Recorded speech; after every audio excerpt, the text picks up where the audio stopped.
আপনাদের সাথে আমি শেয়ার করব আজকে এমন একটা জায়গা, সেটা আপনারা হয়তো বা জানেন বা জানেন না। দেখেন, দেখা যাচ্ছে আমি আছি এখন জগন্নাথ বিশ্ববিদ্যালয়ের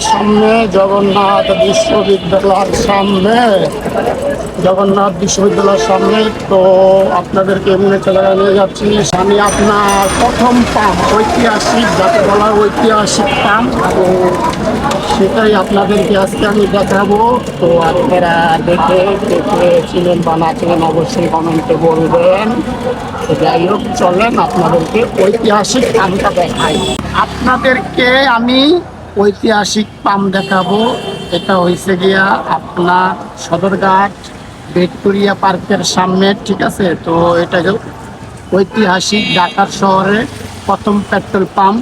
তো আপনারা দেখতেই পাচ্ছেন, লেখাই আছে। আবার বললা দিন লোকেশনটা, এটা আপনার হয়েছে গিয়া সদরঘাট ভিক্টোরিয়া পার্কের অপোজিটে। তো হয়তোবা অনেকজনই জানেন, বা আবার হয়তোবা কেউ কেউ জানেন না। তো যাই হোক, আমার এই ভিডিওটা করার উদ্দেশ্য একটাই, আপনাদেরকে জানানোর জন্য আর কি।